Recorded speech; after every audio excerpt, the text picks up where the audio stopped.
Minister in charge of this State Department on Housing to share with this committee and therefore with the House the comprehensive policy of the Kenya Kwanza government on the question of housing, so that we interact not only with the piecemeal launching of housing as has been seen in Langata, in Kibra.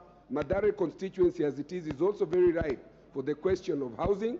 And even as we support the government on this question, it is important that we consume holistically the intention and the approaches that this government will do, so that not only the people of Kibra, the ones who are living at the railways and the ones in Emuhaya and countrywide, but everybody who is supposed to benefit on the question of low-cost housing is able to be comprehensively addressed as we come up with the report for this committee. Thank you. Honorable Alpha Miruka. Thank you, Honorable Speaker. I also stand to support the petition. The petitioner has a very good idea, because you see in Kibra you find most people who are benefited, that they are not the real beneficiaries. We support the petition, and I wish that the committee should stand tall and make recommendable policies that will make sure that the rightful people who are supposed to benefit the right things should benefit. Otherwise, I support the petition fully. The Honorable Beatrice Elachi.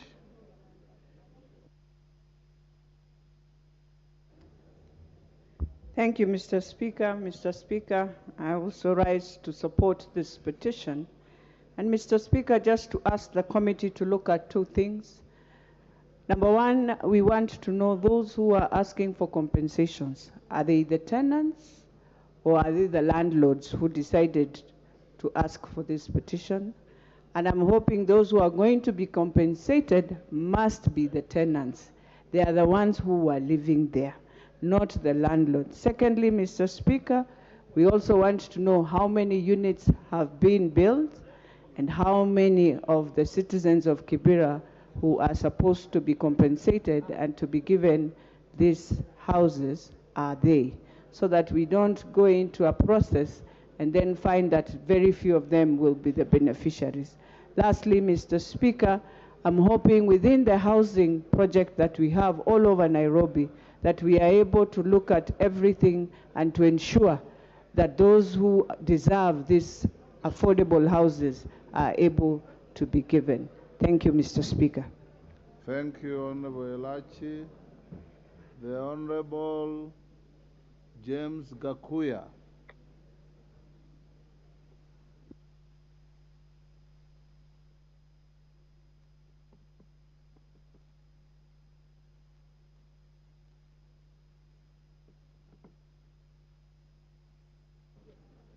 It has no sound? Use the next one.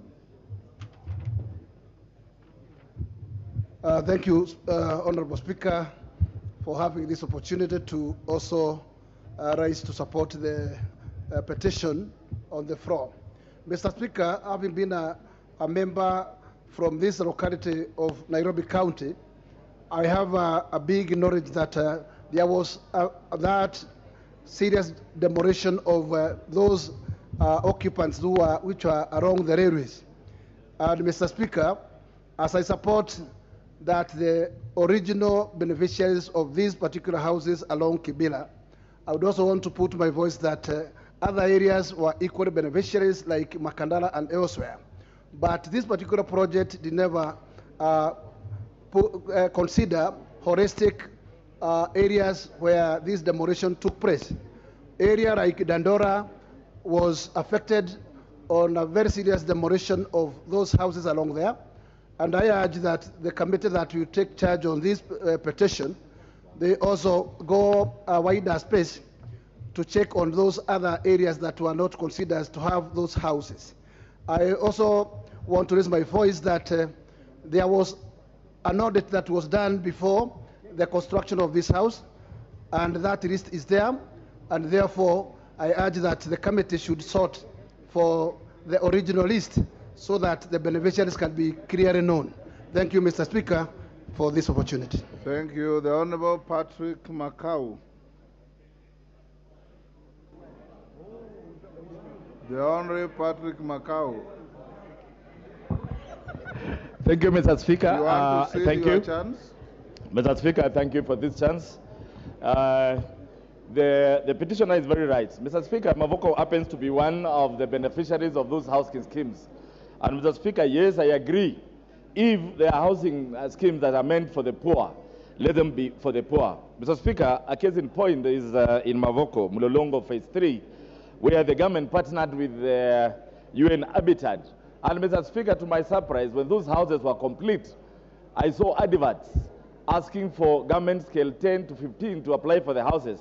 Yet, they were built for the informal sector of Mavoko.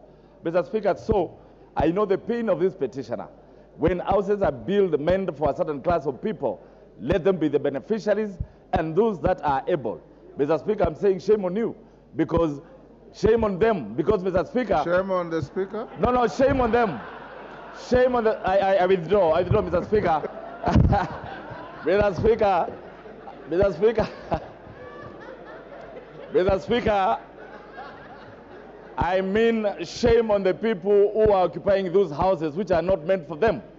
Mr. Speaker, anybody working in the government in a scale of grade K or grade 10 and above, Mr. Speaker, is able to buy their own houses. So, Mr. Speaker, I think it is good for those houses go to the rightful people so that we can finish informal sectors. Mr. Speaker, I support this petition. Thank you very much.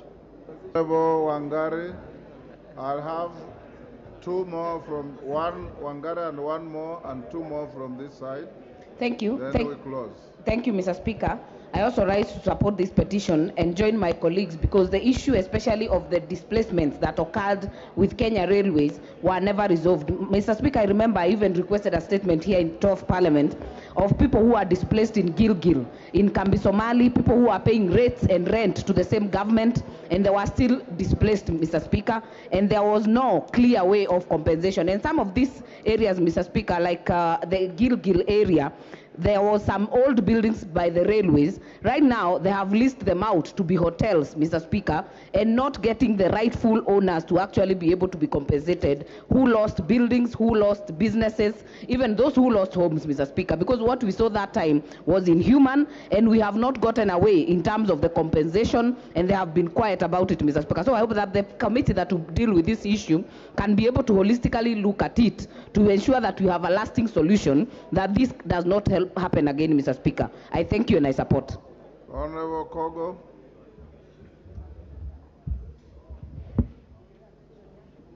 Thank you so much, Honorable Speaker. Thank you for giving me a chance to add my voice to this matter.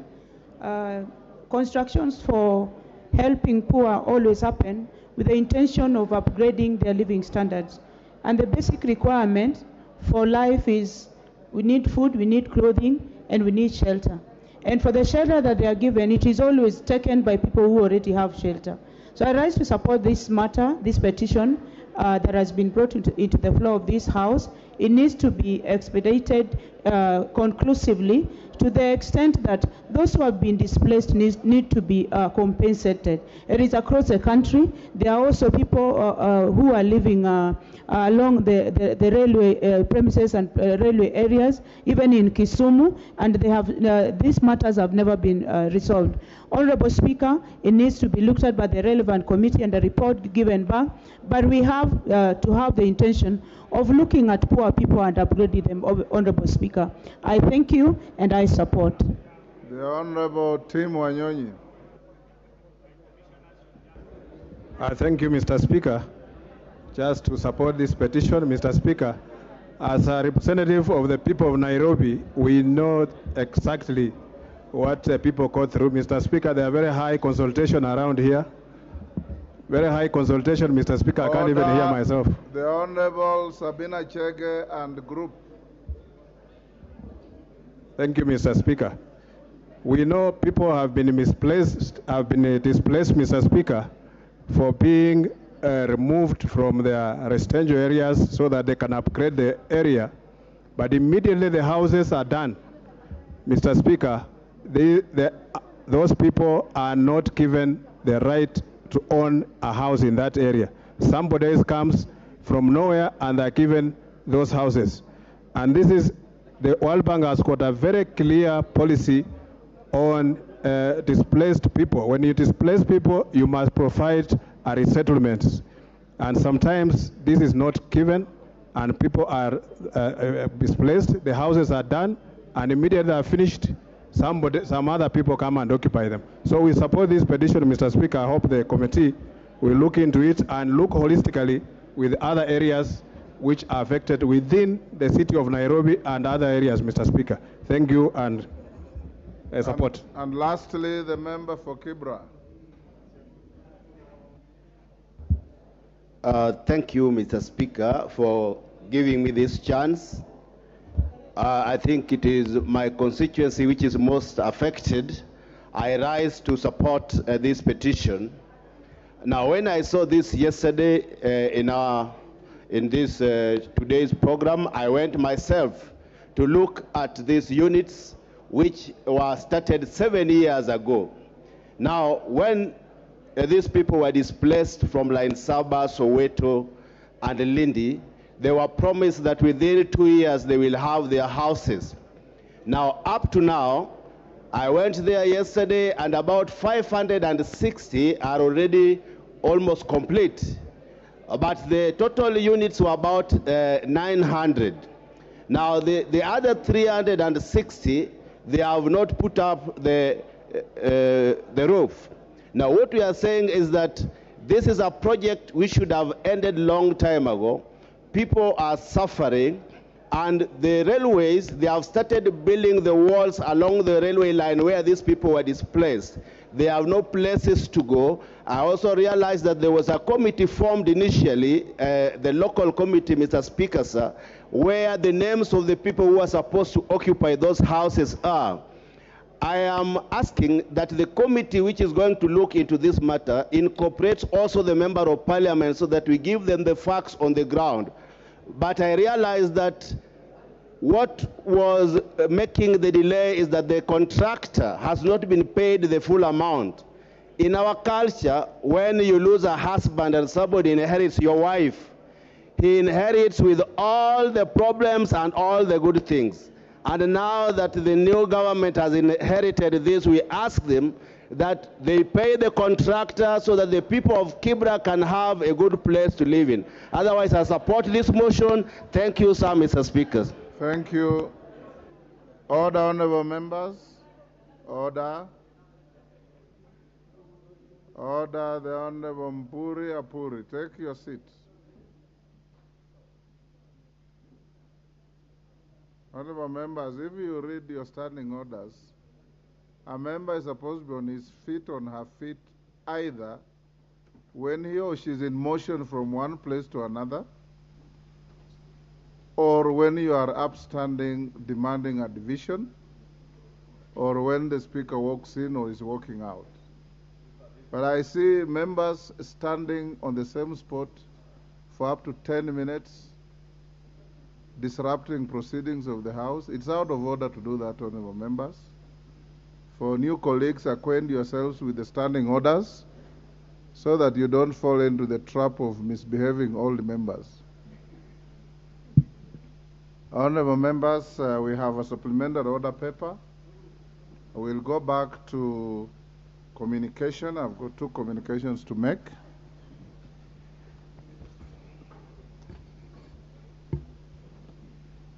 After the communications, we'll go on with the rest of the orders on the order paper, and I'll give direction as we go along. Honorable members, the first communication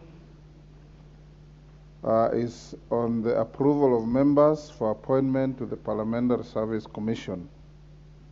Honorable members, pursuant to the provisions of Standing Order 41, I wish to report to the House that I have received a message from the Senate regarding its decision on the approval of members for appointment to the Parliamentary Service Commission. The message conveys that on Wednesday, 9th November 2022, the Senate considered the motion on approval of members of the Parliamentary Service Commission and approved the motion with amendment to paragraph B by deleting the name of the Honorable Senator Fatuma Adan Dulo, CBS MP, and substituting thereof the name of Senator Eric Okongo Omogeni, SCMP.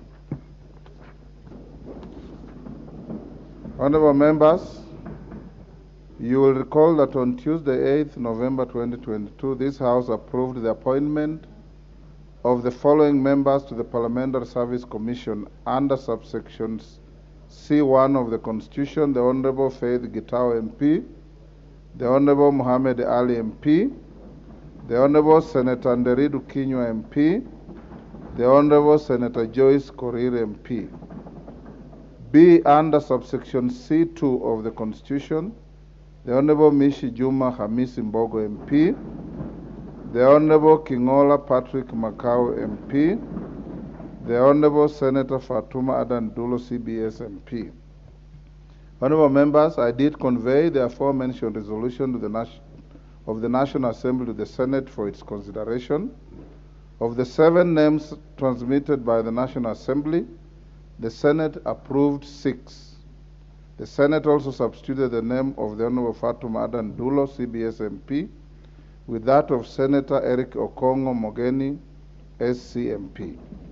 The decision of the Senate is therefore at variance with that of the National Assembly to the extent that one of the members contained in the message. This therefore requires me as your Speaker to guide the House on the implications of this variance.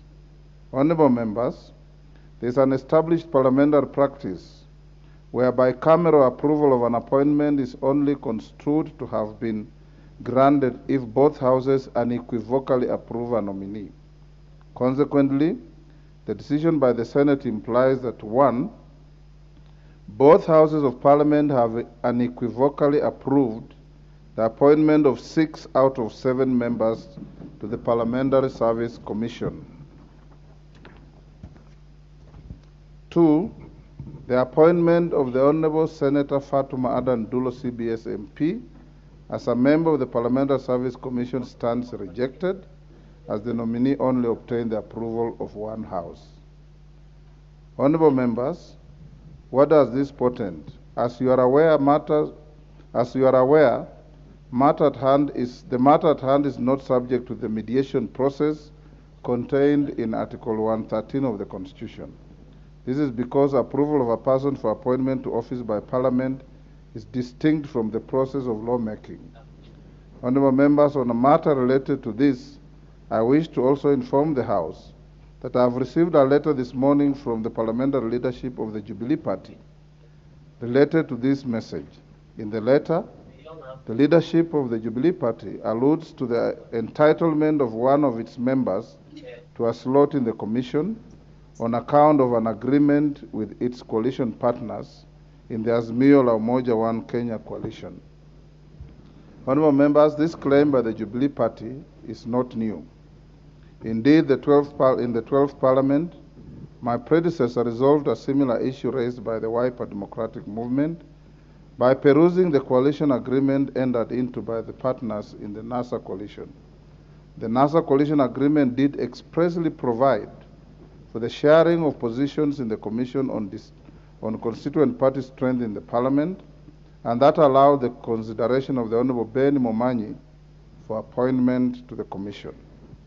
Honorable members, the present claim is unique for 2 reasons. First, you will recall that in providing guidance on the issue that arose earlier on the leadership of the majority and minority in the House, I did rule that the Azimio la Umoja One Kenya coalition agreement conveyed to this House by the Registrar of Political Parties and the Honorable Junet Mohammed was inadmissible.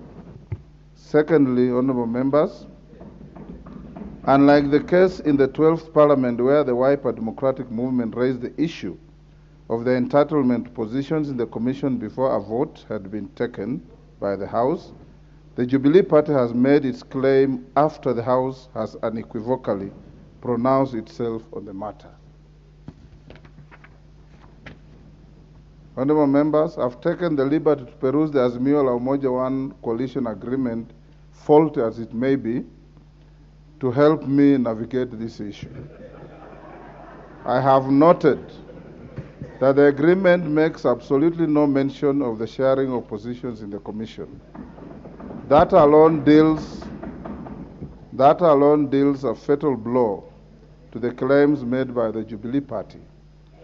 When added to the fact that the claim is made after the House has voted on the matter, it becomes rather clear that the horse has already bolted and the stables are closed. No amount of sympathy that I may have for the plight in which the Jubilee Party finds itself would allow me to arbitrate on this matter, as my hands are tied by the law and the procedure of this House. Honourable members, with respect to the Senate approval of the Honourable Eric Okongo Omogeni, SCMP, it is notable that in accordance with the law and established practice, the approval requires a concurrent decision of this House. The decision therefore lies with you as to who the House wants to represent in the Commission. It has to be unequivocal. Honourable members, as the Chair of the Commission, I have noted and severally expressed the urgent need to fully constitute the Commission. This view has also been echoed by the House Business Committee. There are myriad matters pending before the Commission relating to welfare of members.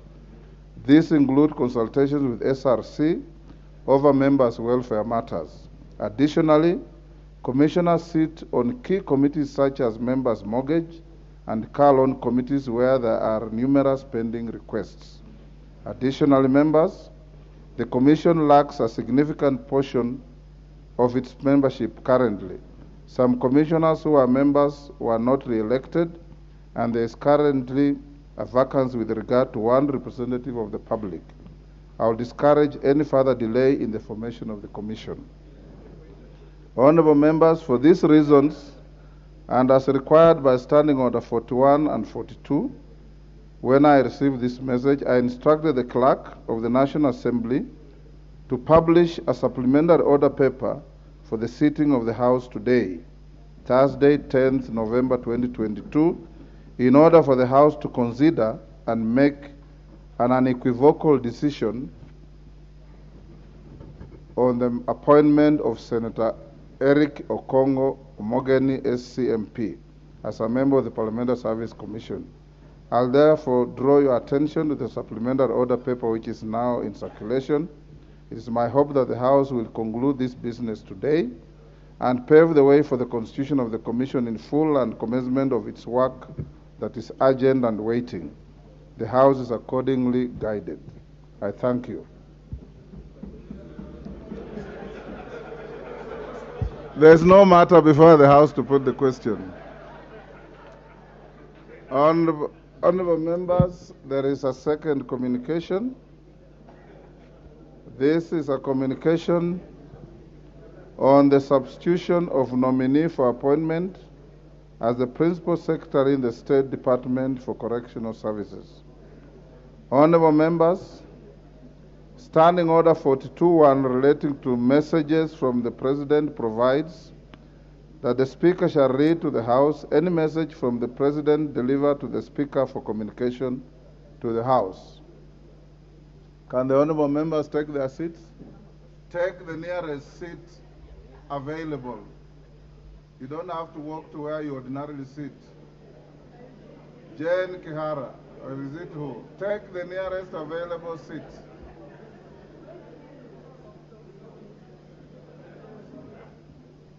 Honourable members, I want to repeat what I said earlier.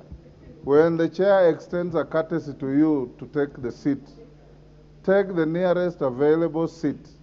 And you can see that many seats that are unoccupied behind there so that we don't disrupt business for long.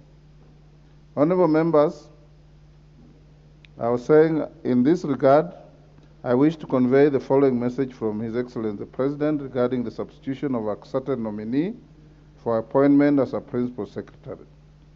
In the message, His Excellency the President conveys that in exercise of powers conferred on him by Article 155(3) of the Constitution as read together with Section 3 and 5 of the Public Appointments Parliamentary Approval Act 2011, he has nominated Ms. Mary Muthoni Muriuki for appointment as Principal Secretary for the State Department of Correctional Services. He indicates that this is due to Ms. Caroline Nyawira Murage withdrawing her candidature for the position. Honorable members, His Excellency the President now seeks the approval of the nominee by the National Assembly for appointment to the said position and further requests for her consideration to be undertaken on a priority basis. Honorable members, pursuant to the provision of Standing Order 42.3, I hereby refer the message together with the curriculum vitae of the nominee, the Departmental Committee on Justice and Legal Affairs for consideration. Section 8 of the Public Appointments Parliamentary Approval Act provides that unless otherwise provided in law, the committee to which such nomination is referred shall consider the matter and table a report in the House within 28 days. Honorable members, for clarity and to enable the House conclude this exercise speedily, I direct the Clerk of the National Assembly to take the necessary action by notifying the nominee and the general public by placing an advert in the daily newspapers of national circulation on the parliamentary website of the time and place of holding the approval hearings tomorrow, Friday, 11th November 2022, following which the approval hearings should commence. Thereafter, the said committee should take its report in the House on or before Tuesday, 29 November 2022, for the House to debate and make a decision on the nominee before the House proceeds on its long recess on 1st December 2022. Thank you.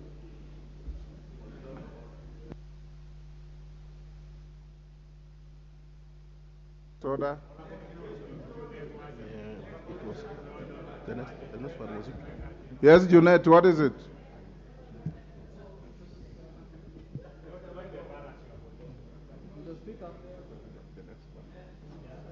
Mr. Speaker, no, I am not standing to debate your communication, but I just want to say that the new communication as a member of Justice and Legal Affairs Committee, Mr. Speaker. Mr. Speaker, I want to stand here to sympathize and empathize with my brother GK. Order, Honorable Junet, you are total out of order. Under what standing order do you extend sympathy and empathy to any member?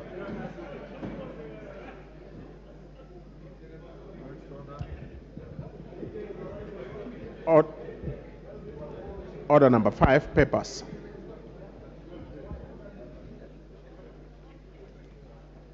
Do we have any papers? Majority Leader. Thank you, Honorable Speaker. Members must always appreciate the Honorable Junet occasionally wants to entertain the House, especially on Thursday evenings, and welcome that. Honorable Speaker, I beg to lay the following papers on the table of the House today, Thursday, November 10th, 2022. The fourth batch of nominees to 43 NGCDF committees from the National Government Constituency Development Fund Board for the following constituencies: Ainab Koi, Ainamoi, Aldai, Awendo, Bobasi, Bonchari, Bureti, Central Imenti, Chesumei, Dagoretti North, Galole, Garsen, Gatundu South, Gishugu, Homa Bay Town, Igembe South, Kajiado South, Kamukunji, Kagundo, Kasarani, Keyo North, Kilome, Konoin, Kuria East, Kwanza, Lafei, Likoni, Loima, Mavoko, Moiben, Mwatate, Kuru Town East, Mviwa, Nyali, Nyaribari, Masaba, Rangwe, Ruaraka, Sigowet, Soin, South Mugirango, Suba South, Suna West, Turkana East, and Voi.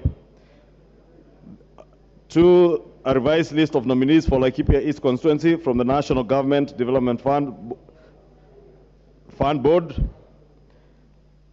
The legal notice number 203 of 2022 relating to the adjustment of specific rates of export levy 2022 regulation 2022, and the explanatory memorandum from the Kenya Revenue Authority. And lastly, legal notice number 204 of 2022 relating to the adjustment of rates of excise duty regulation 2022, and the explanatory memorandum from the Kenya Revenue Authority. 4, report of the Auditor General and financial statements for the National Youth Service for the financial year ended 30th June 2021 and the certificates therein. 5, reports of the Auditor General and financial statements of the Private Security Regulatory Authority for the 15 months financial year ended 30th June 2021 and the certificates therein. 6, report of the Auditor General and the financial statements of the following institutions for the financial year ended 30th June 2021 and the certificates therein. 1, Egerton University Investment Company, Kieni Technical Vocational College, Kenya Academy of Sports, Intergovernmental Relations Technical Committee, Auctioneers Licensing Board, Tanadi Waterworks Development Agency, National Authority for Campaigns Against Alcohol and Drug Abuse, NACADA, National Authority for Campaign Against Alcohol and Drug Abuse Staff Mortgage and Car Loans Fund, Non-Governmental Organizations Coordination Board, Kenya Meat Commission, Sports Kenya, Kenya National Library Service, Ndia Technical and Vocational College, and Dedan Kimathi University of Technology. Thank you, Honorable Speaker. Yes, the Honorable Wandai.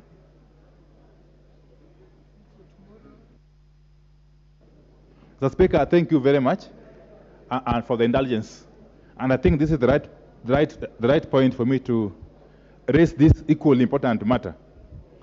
Mr. Speaker, you will recall that we have had endless debates on the matter of NGCDF, while appreciating the fact that we are currently at the stage of engagement on some bill which is being proposed. Mr. Speaker, it is on record, and it is indeed true, that this is the first time, at least since 2013 when I joined this House, that we are getting into the tail end of the second quarter of a financial year. Honourable members, kindly pay me attention. This is the first time since 2013, when I first joined this House, that we are getting into the tail end of the second quarter of the financial year, when there is no single disbursement of NGCDF funds to the constituency accounts. Mr. Speaker, I'm raising this matter because, without necessarily anticipating debate, we are soon going on a long recess, which will only end sometime in February or March next year. February 13th.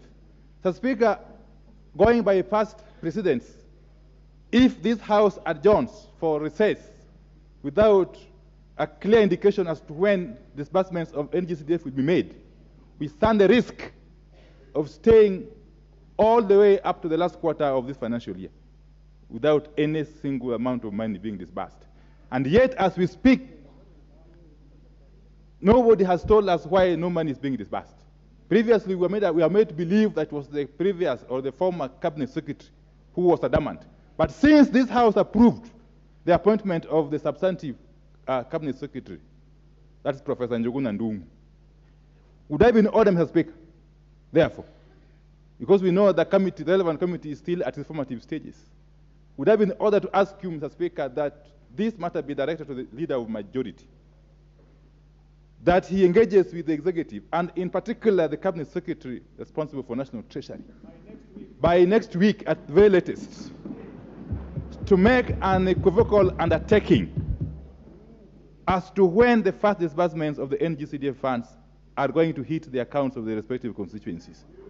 And may I also dare say, Mr. Speaker, and this is no empty threat, that failure to do that, I will be moving members of the House to refrain from any talk of recess, firstly, and secondly, to refrain from any engagement on any business, not until and unless NGCDF funds are disbursed. And therefore, Mr. Speaker, I will be seeking your guidance on this matter, and indeed asking you to make give a direction to the relevant cabinet secretary to take it upon himself that these NGCDF funds are disbursed without any further delay. Thank you, Mr. Speaker. Thank you. Majority Leader, do you have anything to say? Thank you, Honorable Speaker. And I just want to associate myself with the sentiments of the Leader of Minority. That matters to do with CDF, Honorable Speaker, and the National Government Action Fund, which is ably patronized by our county MPs, Honorable Speaker, are matters that are very sensitive, not to members of parliament, but to the people that we sit here to represent. And there is nobody in the executive who should imagine that you are doing any member of parliament any favor by disbursing CDF. CDF funds are funds that are going directly to the people. Our people are waiting for us not to go on recess. They are waiting for us to go home to process their bursaries for term 1 school fees in January. Therefore, Honorable Speaker, I want to also express my concern. And I know there could be many excuses, not reasons, part of which relates to the papers I've just laid. And I want to ask all of us to expedite with the issue of, together with your fund managers, the issue of constituting your CDF, NGCDF committees at the constituency level, so that nobody uses that as an excuse not to disburse money. And in any case, Honorable Speaker, NGCDF is not disbursed to the committee. It is disbursed to the fund manager. The fund manager is an employee of the board, which is an extension of the National Treasury. So there's absolutely no reason why the National Treasury should not be disbursing our CDF. And I will indeed, as soon as, before even the House rises, I will engage with the Cabinet Secretary so that before we even consider breaking for recess, we have both NGCDF and GAF and all other monies, even those that pertain to our county governments, being disbursed to our county so that government may start functioning in earnest, including NGCDF and all the other affirmative funds. Thank you, Honorable Speaker. Majority Leader, I will give you an opportunity, perhaps together with the Chair of Budget and Finance, to engage the Cabinet Secretary for Treasury, and I'll give you an opportunity on Tuesday afternoon to make a formal statement out of that engagement so that you can be able to guide the House accordingly. Next order. Order number 6, notices of motion.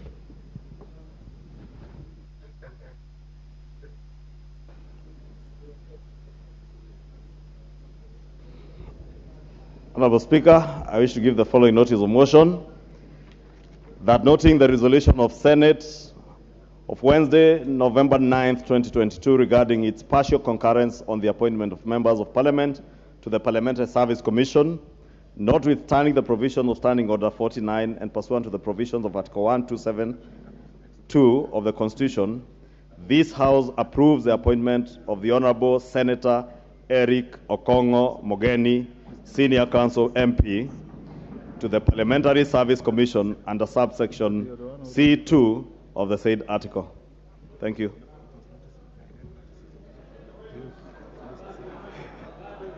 That is the notice, honorable members. The motion will come. Order. Honorable Musa Sirma, did you have a notice of motion or a paper to lay? On CDF. What do you have? Mr. Speaker, I beg to lay the following paper on the table of the House. Today, Thursday, November 10th. We go back to order number 5. Wow. Okay, go ahead. It is, okay, report on the Select Committee on National Government Constituency Development Fund on list of nominees to the National Government Constituencies Development Fund for 124 constituencies. Thank you. Yes. The notice of motion. Do you have a notice of motion as well? Yes. Go ahead. Mr. Speaker, approval of nominees to the various Constituency Development Fund committees. Honorable Speaker, I beg to give notice of the following motion. That pursuant to provisions of Section 43(4) of the National Government Constituency Development Fund, Act 2015, and paragraphs 5(2) and 10 of the National Government Constituencies Development Fund, Regulations 2016, this House approves the list of nominees for appointment for the following 124 constituencies, committees of the National Government Constituency Development Fund, laid on the table of the House today, Thursday, November 10th, 2022. The list of, yes, as attached. They are here. Thank you. Thank you, Honorable Sirma. Next.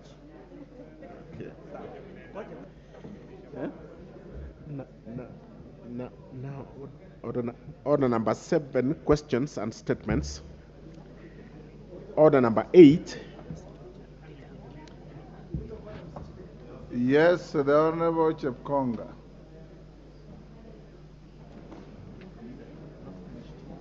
Mr. Speaker, thank you, Mr. Speaker. Order, Honorable Chepkonga. Mr. Speaker, I raise... Hold your horses, Honorable Chepkonga. Yeah. The leader of majority, don't you have a normal statement of Thursday on the business of the following week? Thank you, Honorable Speaker. I was standing up, then the clerk moved away. Honorable Speaker, pursuant to the provisions of Standing Order 44.2a, I rise to give the following statement on behalf of the House Business Committee, which met on Tuesday, 8th November 2022, to prioritize the business for consideration during the week. Honorable Speaker, on Tuesday, the House expects to undertake the first reading of the following bills: the Political Parties Amendment Bill of 2022, the Parliamentary Powers and Privileges Amendment Bill 2022, and 3, the Public Finance Management Amendment Bill 2022. The House will also consider motions on approval of nominees to various National Government Constituency Development Fund committees and tree planting along roadsides and road reserves, should it not be concluded today. Honorable Speaker, next week, the departmental committees will be conducting the vetting of various principal secretary nominees. Additionally, the House is also expected to undertake the election of members to the East African Legislative Assembly, EALA. I therefore want to urge members to be diligent and avail themselves to ensure that there is sufficient quorum both in the committees and in the House to conclude all urgent business within the set timelines. And that is most, or especially with the vetting of principal secretaries and the election of EALA members. Honorable Speaker, members will recall that this week the House has been considering the legislative proposal on the National Government Constituency Development Fund, the appointment of members to the Parliamentary Service Commission, as well as approving some changes to committee membership that were occasioned by the outcome of elections of chairpersons and their vice chairpersons, among other matters. In this regard, I would like to extend my gratitude to all members for their dedication and active participation in this process to elect the leadership within their committees, and plead with the members of the House to work with the elected leadership. Honorable Speaker, now that the committees are fully constituted and in place, I encourage them to robustly undertake their oversight, legislative and representative roles in earnest and serve the people of Kenya, whom we represent here. Lastly, Honorable Speaker, the House Business Committee will reconvene on Tuesday, 15 November 2022 to schedule business for the coming week. I now wish to lay this statement on the table of the House. Thank you. Thank you, Majority Leader. Honorable members, before we go to the next order, allow me to acknowledge the following schools in the public gallery. Students from Alliance High School, Kikuyu, Kiambu.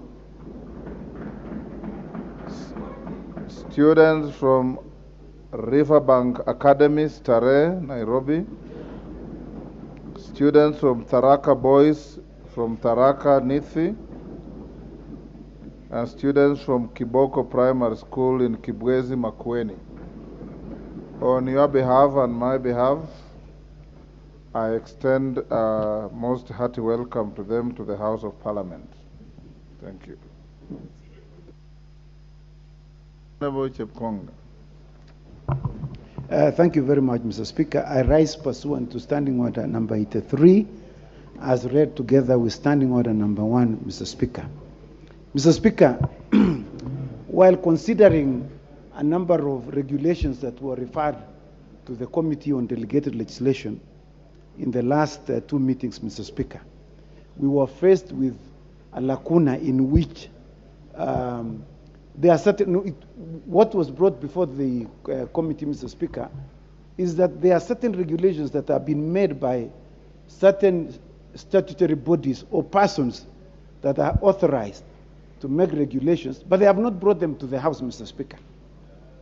We looked at the Statutory Instruments Act, and we found that the committee can only consider only regulations that have been tabled before this House and referred to the committee, Mr. Speaker. Now, we made an attempt of trying to find out what do we do with these regulations, Mr. Speaker. And we came to the conclusion that we need to come to this House and appeal to you, Mr. Speaker, to make a ruling with regard to those regulations that have been promulgated by statutory bodies who have authority to make those regulations but have not brought them to this House, Mr. Speaker. And while researching on what needs to be done, Mr. Speaker, we came across the ruling of your predecessor, which is dated the 26th of March, 2014, Speaker Muturi, while giving guidance with regard to statutory instruments that are tabled in this House and referred to the Committee on Regulation, on Delegated Regulation. Mr. Speaker, and I would just like to read, and this is what he said. Under Section 11 of the Act, every Cabinet Secretary responsible for a regulation-making authority shall within 7 sitting days after the publication of statutory instrument ensure that a copy of the statutory instrument is transmitted to the clerk for tabling before the House together with an explanatory memorandum in the manner prescribed in the schedule. Upon receipt of the statutory instrument and the memorandum, the clerk enters this instrument into the register required to be maintained under the Act. Mr. Speaker, your predecessor took parliamentary notice that there are certain cabinet secretaries or statutory bodies that do make regulations, they don't bring them, and they require people to comply. And this is what he said, Mr. Speaker. I must observe with great regret that there has been little compliance by the cabinet secretaries with this provision, and I urge the leader of majority party to follow up with the appropriate channels on this issue, as lack of compliance with this requirement is fatal to the statutory instrument being sought to be met, Mr. Speaker. Mr. Speaker, although it is fatal, but they continue to ensure that compliance is met. And as you know, Mr. Speaker, Article 94 of the Constitution, subclause paragraph 5, Mr. Speaker. This House is given the exclusive authority to make regulations that have a force of law. Mr. Speaker, there are some busybodies outside that they are purporting to be making regulations without bringing them here, Mr. Speaker. And we know a number of them. If you take, for instance, the Honorable Titus Kamala spent all his time discussing a motion, Mr. Speaker, on the localization of teachers based on guidelines that were made by TSC that were never brought here, Mr. Speaker. And people are complying with them. We are aware, Mr. Speaker, that the governor of Central Bank has also made regulations requiring banks that they should not receive any amounts of money exceeding 1 million shillings without the customer providing reasons as to where the money came from. Mr. Speaker, we are aware of some people who have sold cows, Mr. Speaker. They are paid about 3 million shillings. When they submit the money, when they take money for banking, they are asked, where did you get this money? In fact, the bank manager asked them to go and take a photo of the cows which they sold. Mr. Speaker, and you know the cows have already been taken, they are in Dakoreti, they have been slaughtered. Mr. Speaker, which evidence would you bring? Mr. Speaker, we are aware of so many people and many others, Mr. Speaker, which we will not mention here.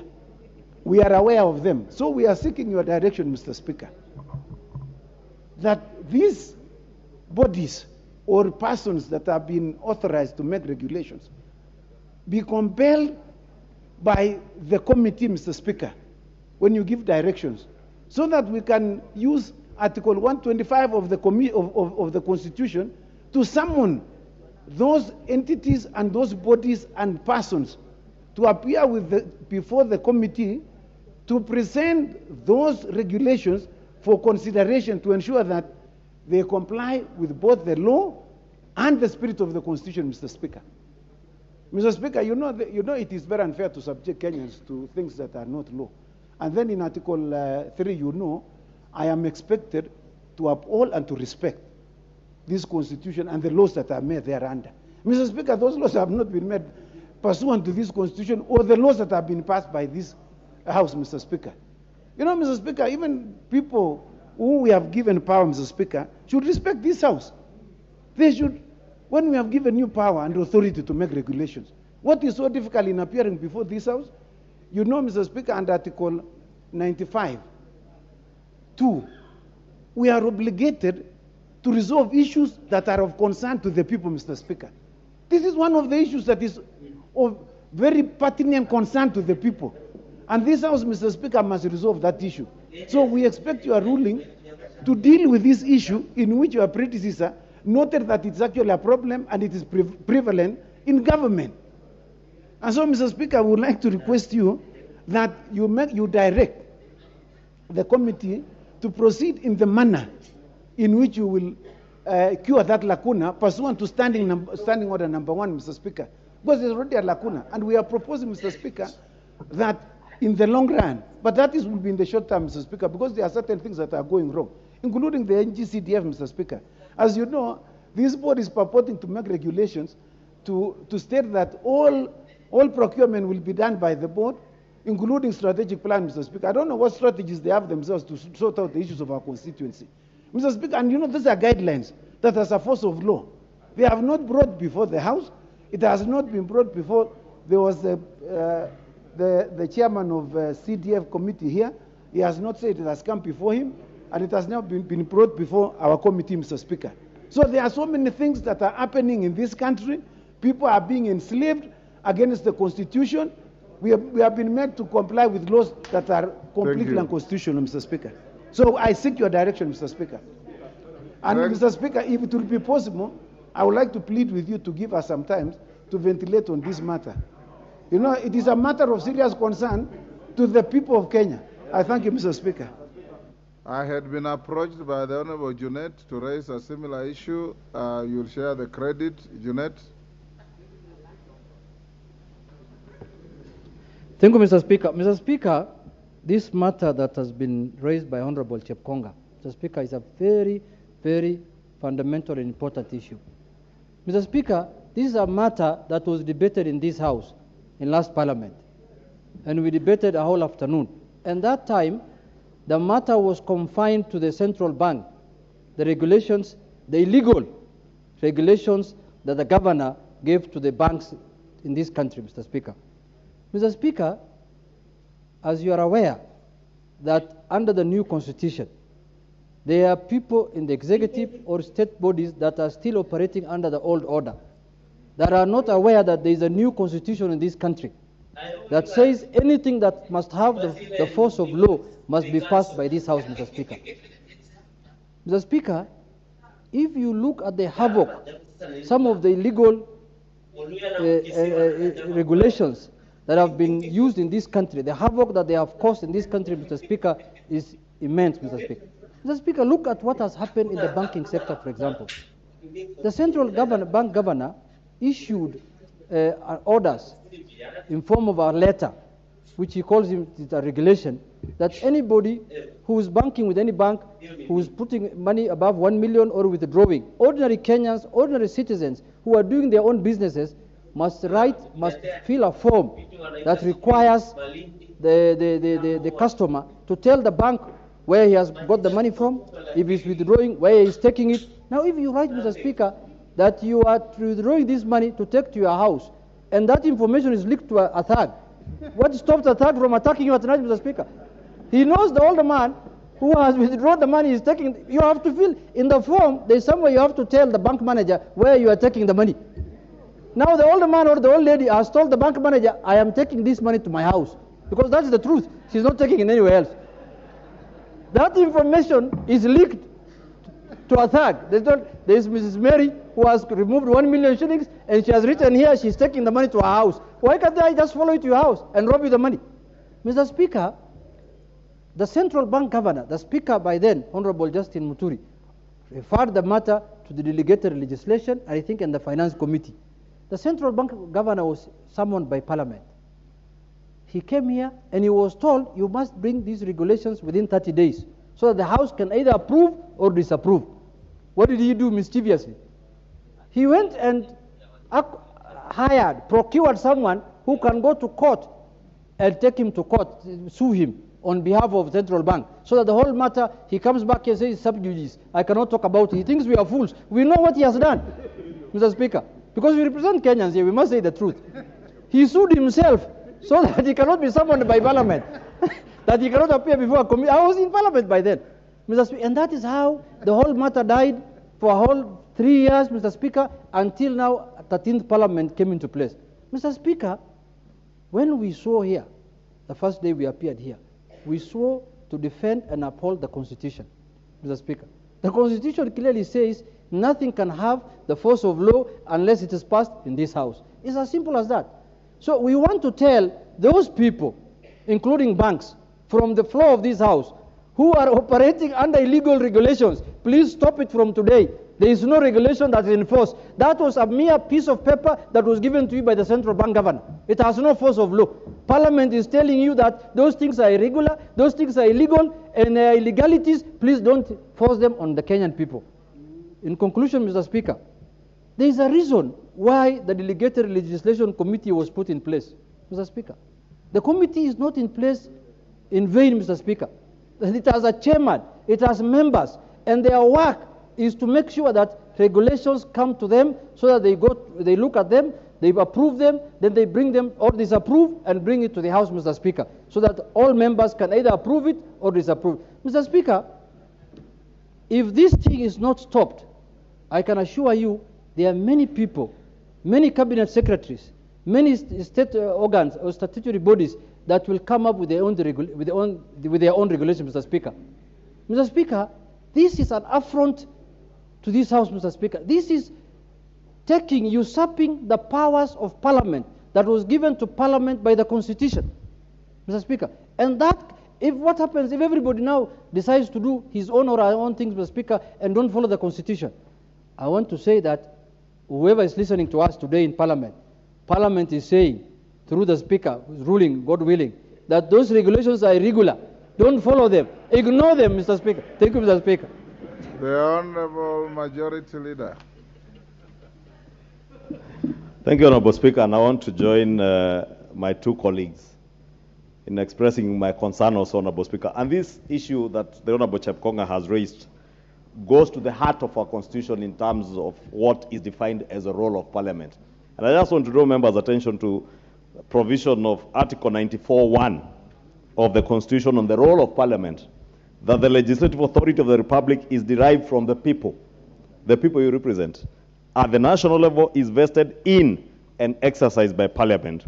If you go further to subsection 5 of 94, it says that no person or body other than Parliament has the power to make provision having the force of law in Kenya, except under authority conferred by this Constitution or by legislation.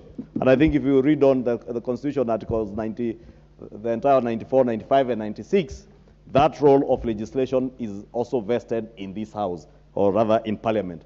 Honorable Speaker, in consideration of statutory instruments, Honorable Speaker, the House is governed by the Statutory Instruments Act, of which we enacted in 2013, when myself, Honorable Pio, and Junet were new members of this House. And Honorable Speaker, if you go through our standing orders, I think Standing Order 210, both 210.6 defines what a statutory instrument means.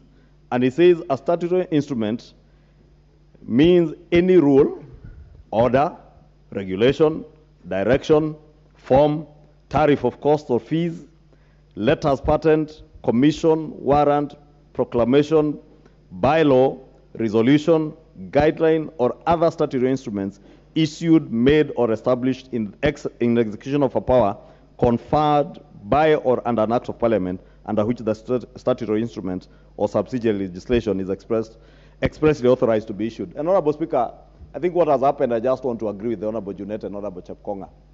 People have simply forgotten where we were post 2013 and before 2013. Because it is before 2013 that you would enact regulations, give orders, without any regard to the role of Parliament. And Honorable Speaker, I just want to beseech you not to allow in your tenure as Speaker that anybody in government, whoever they are, would ignore the role of Parliament as defined in the Constitution.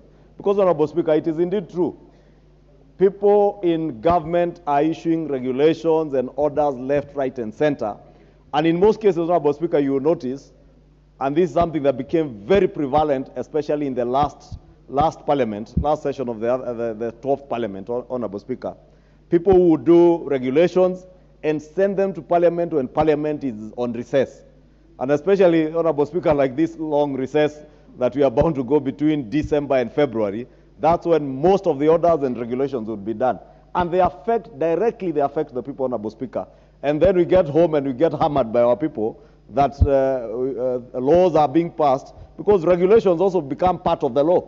Because they're actually laws. It is delegated legislation. It is legislation, subsidiary legislation, that apparently you have delegated to someone else to make on your behalf, but they must make that delegated legislation a subsidiary legislation and then bring it to the House for either our concurrence, like we want to concur with the Senate, or refuse to concur, Honorable Speaker, or we disapprove.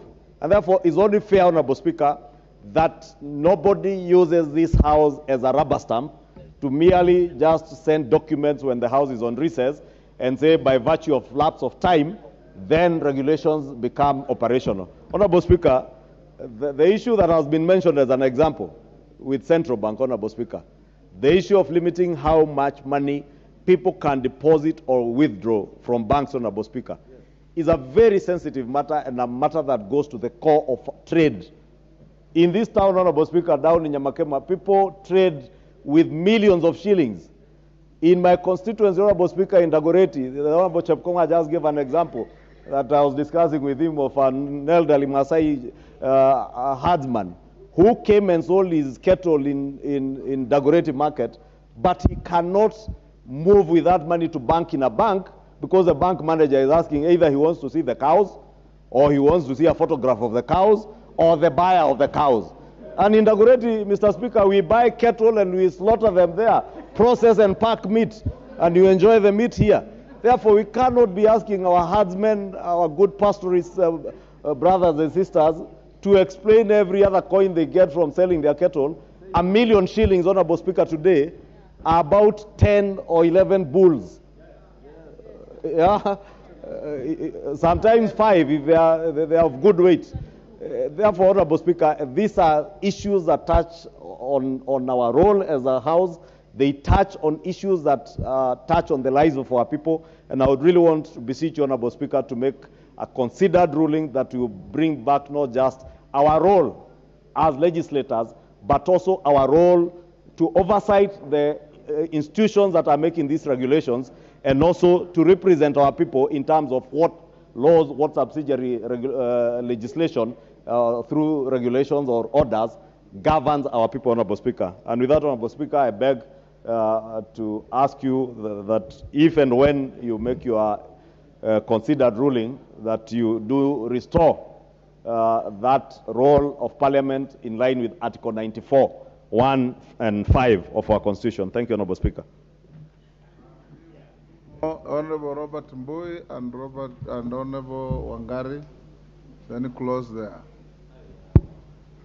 Yeah, thank you, Speaker, for the opportunity. And take 3 minutes each. I'll also join my colleagues in confirming that the wisdom of this House in forming the Delegated Legislation Committee was to ensure that all statutory instruments, in other words, subsidiary legislation, is brought for approval in this House.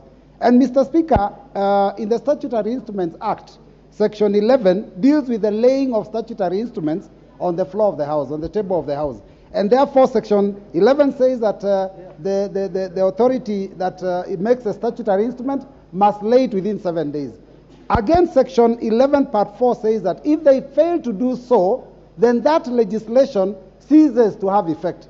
Mr. Speaker, the problem that is there is that you need to define, to understand the definition of a statutory instrument. Mr. Speaker, some of these statutory instruments are actually pronouncements that have effect of law. How do you lay a pronouncement on the table of the House?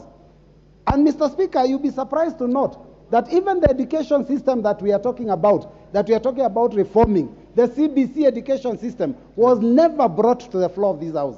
And there are so many regulations that are also affected. So, Mr. Speaker, I think it's important that you give the House and the Delegated Legislation Committee authority to pick any legislation that they hear that is out there, because we are out there representing people. If we get any legislation that is being made out there, we bring it to the floor, we address it as a committee, and we table it on the floor of the House. Thank you, Mr. Speaker. The Honourable Member for Gilgil. Thank you, Mr. Speaker. And I rise from where Honorable Mbui has stopped, because I sat in that committee in 12th Parliament, and I think the Committee on Delegated Legislation has a lot of power that they can actually exercise. Any legislation or regulations that have come before the committee and have not been tabled officially, Mr. Speaker, they should actually annul them immediately, Mr. Speaker. Let them go back to the drawing board, the regulation makers, Mr. Speaker, and submit the regulations again, Mr. Speaker. That way, and I saw it happening in last Parliament, Mr. Speaker, we will exercise and be able to stamp back the authority of this House, because we are protected by the law under Section 11, and we are also protected by the Constitution under Article 125. If you feel that any issue out there is being abused, this committee, Mr. Speaker, can be able to actually bring back the dignity of this House, annul the regulations, bring the report on this floor, let the regulation makers go back to the drawing board and resubmit the regulations, Mr. Speaker. That way, the committee will assert themselves right from the start, because the mischief that we saw, Mr. Speaker, is that they wait for the time to almost lapse, and they bring with an idea that it can just self-operate and be able to run without going through the committee. So I hope that the ruling will also guide the committee to actually endorse and actually exercise their powers in annulling all the regulations. Let us go back to the drawing board, Mr. Speaker. That way, the role of Parliament will be protected, and we'll be able to assert ourselves in the 13th Parliament, and the new government, Mr. Speaker, will know that you cannot just make regulations as you wish. It has to be in accordance to the law and in accordance to the Constitution. Thank you, Mr. Speaker. I will extend to one more Honourable Kamket. I'm told he was the chair of delegated legislation in the last, and I believe from where he comes from, he's the biggest victim of such. Indeed, Mr. Speaker. Mr. Speaker, indeed, as you've stated, as we speak, Mr. Speaker, there is a security operation in my constituency that has not been enforced through the law. Mr. Speaker, as we were winding up in the last Parliament, as chairman of this particular committee, if honourable members who are in that Parliament remember, most of the reports that we brought to this Parliament, Mr. Speaker, had one conclusion: annul in entirety. Annul in entirety all the regulations. You know why? Because, Mr. Speaker, most of the regulatory making bodies really had a lot of issues that the regulations they made had issues that were not, either they never conducted public participation, which is a very key element in our constitution, and therefore those who are going to be the users of those the regulations were going to suffer in a very big way. Mr. Speaker, as you make your ruling on this matter, let your ruling, Mr. Speaker, not only become a reminder of the existence of this committee, but also an enforcement of the rule of law, as correctly stated and quoted by the Leader of Majority. Mr. Speaker, as I finish, there is another mischief that I have noticed, and I want to urge honorable members, and especially the Leader of Majority and all honorable members, Mr. Speaker, that there is another mischief that the state agencies, especially the ministries, use in order to hide bad laws. They used this omnibus thing called the Statute Law Miscellaneous Amendment Bill. That is the time they hide bad laws, and they know that members will not have time to scrutinize. So, Mr. Speaker, sir, as you make your ruling on the committee or on the matter of delegated legislation, that's a matter also you may want to consider, because very many state agencies have taken advantage and introduced or amended law in a way that is not helpful to the citizens. I thank you, Honorable Speaker, for the opportunity. Thank you, honorable members. Indeed, the matter raised by the Honorable Chepkonga is very weighty. Many Kenyans are victims of illegal directions in the name of regulations. There's no shortage of facts. There's no shortage of law. I'll give you a considered ruling on Thursday next week at 2:30.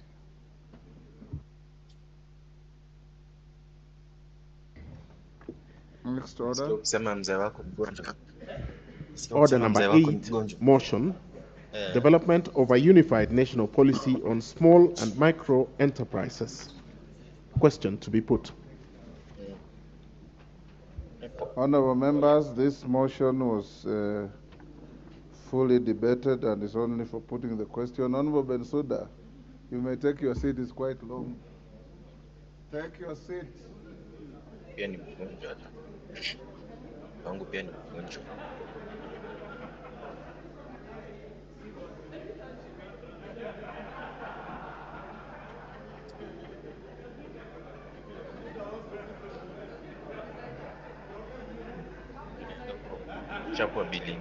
Honorable members, I now put the question, which is that aware that Kenya's economy is largely driven by the informal sector spearheaded by entrepreneurs presenting themselves in form of small and micro enterprises, SMEs, concerned that the informal sector, popularly known as the Juakali, has different segments and categories spread out in value chains ranging from agriculture, trade, manufacturing, apparels, IT, transport, the creative economy, education, among others, recognizing that there is need to improve coordination of SMEs through development of an all-inclusive, well-structured delivery platform that encompasses multiple solutions and all key stakeholders, noting that this sector has a potential to create employment opportunities to over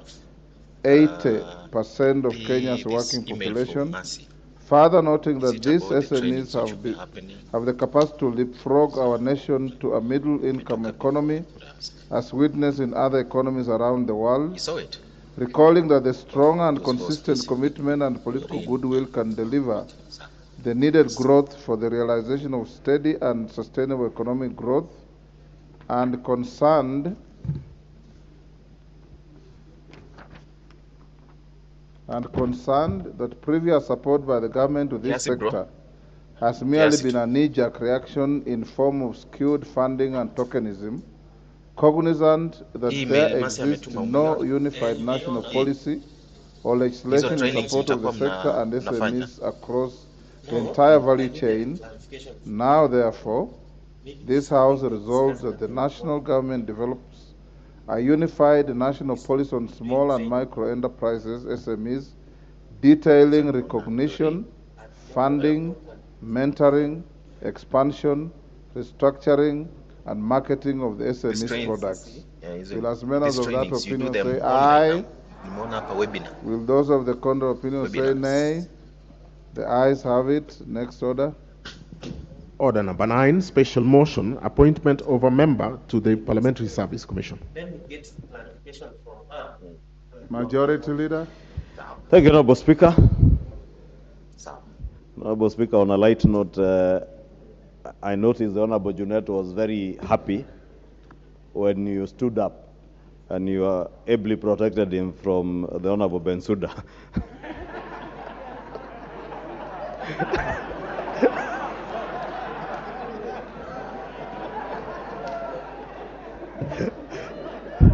And just as I mentioned the Honorable Bensouda, she reappeared.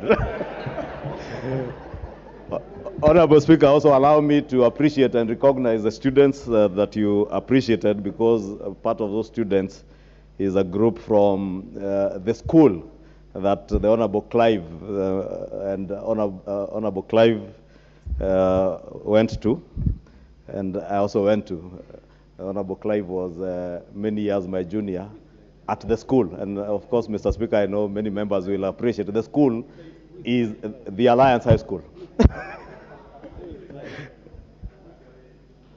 Honorable Speaker, I beg now to move that, noting the resolution of the Senate on Wednesday, 9th November 2022, regarding its partial concurrence on the appointment of members of the Parliamentary Service Commission, notwithstanding the provisions of Standing Order 49, and pursuant to the provisions of Article 127(2) of the Constitution, this House approves the appointment of the Honorable Senator Eric Okongo Mogeni, Senior Council Member of Parliament, to the Parliamentary Service Commission under subsection C2 of the said article. Honorable Speaker, members, we recall that on Tuesday this week, the 8th of November, this House passed a motion that approved the appointment of 7 of our members, including the Honorable Faith Getao, Honorable Mohammed Ali, Honorable Derutu Kenywa, Honorable Joyce Korir, Honorable Mishi Juma, Honorable Kingola Patrick, and the Senator, Honorable Fatuma Adan Dulo. And Honorable Speaker, this approval was then relayed to the Senate, asking them for concurrence on the issue. However, Honorable Speaker, the Senate did agree with us on 6 of the nominees on the list, but amended the name of the Senator, Honorable Fatuma Adan Dulo, CBS MP, replacing her with the Honorable Senator Eric Okongo Mogeni, Senior Council and MP. And that's why, Honorable Speaker, I'm therefore asking the House to agree with the decision of the Senate. And Honorable Speaker, members will appreciate that in parliamentary parlance, any rejection of a name by either House, we cannot even mediate, because we can't mediate on a name. Therefore, Honorable Speaker, that rejection or non-concurrence by the Senate of the name of Honorable Eric Okongo, Honorable Adan Dulo, and replacing with Eric Okongo Mogeni, basically means that the Honorable Fatuma Adan Dulo has been rejected by the other House. Therefore, Honorable Speaker, the best that we can do is to concur with the Senate and allow the commission now to be fully constituted. The commission has to be sworn in and embark on a lot of work that is ahead of the commission. And members will appreciate what the Speaker said, that the commission has a huge responsibility on matters that pertain to the running of both houses of parliament, matters relating to the welfare of members, Honorable Speaker, and therefore want to urge the House to consider concurring to concur with the Senate. And I honestly sympathize and empathize with our brothers and sisters from our old party, the party we left, Jubilee Party. We sympathize with you. We wish there's anything we could have done for you. But in due course, maybe something else will come up. And because, Honorable Speaker, as you ably guided, Honorable Speaker, and I would really not want to get into the politics of the Azimio coalition, and this has nothing to do with the politics within the Azimio coalition. It is a decision that has been made collectively by Senate, where the Honorable Fatuma Dulo sits. Therefore, and Okongo Mogeni also sits in that house. That house is better appraised in knowing who better represents them in the commission. And therefore, Honorable Speaker, I really want to urge all of us not to even spend a lot of time on this matter as I move and ask the Honorable Osoro, the Deputy Whip, to second and urge members to concur and agree with the Senate to allow the Commission to move on. Thank you, Honorable Speaker. Thank you, Honorable Speaker. Honorable Speaker, while seconding this motion, Honorable Speaker, I do not really want to also, shelve into the matters of the Azimio coalition. But, Honorable Speaker, there are whispers that are within the plenary in regard to, the nomination or the replacement of Honorable Fatuma. But, Honorable Speaker, this whole thing came from the Senate. We do not need to find ourselves in the same water swimming with the Senate, against the Senate, when you want to move in as a House and proceed with the matters that pertains to the leadership of this House. Honorable Speaker, the PSC matter has been long overdue. It's a matter that has made the whole thing, the operations of the National Assembly and even the operations of the Senate messy. Even the matters that we're discussing here today, even in regards to matters to do with budgeting and traveling and everything, or anything that touches on the members' welfare. Honorable Speaker, that can only happen when there is a constituted commission, which does not exist currently. I'm imagining the position you are at, Honorable Speaker, because you chair a commission currently of members that lost an election, most of members that lost an election. I can imagine the operations, within the commission's offices. I do not want to imagine what they do, but I can tell you, Honorable Speaker, that I know you are in a hard place. And it's important for us to pass this name and proceed. And, Honorable Speaker, I urge you, once we finish passing the name, we proceed with swearing them in and proceed with the work that we deserve to do in the House. But even as I do that, Honorable Speaker, I do not want to be the devil's advocate. But it's important for me to say this, that our Azimio, our brothers from the Jubilee Coalition should stop, I'm just being a devil's advocate, they should stop equating themselves with the ODM, because ODM is a big party and they are a small party. Their time of fame ended. I'm just being a devil's advocate. Their time of fame ended. It's a former large party. Honorable Soro, order. Desist from raising unhelpful passions in the House. I withdraw, Honorable Speaker. I withdraw, Honorable Speaker, and second. Order, he has withdrawn.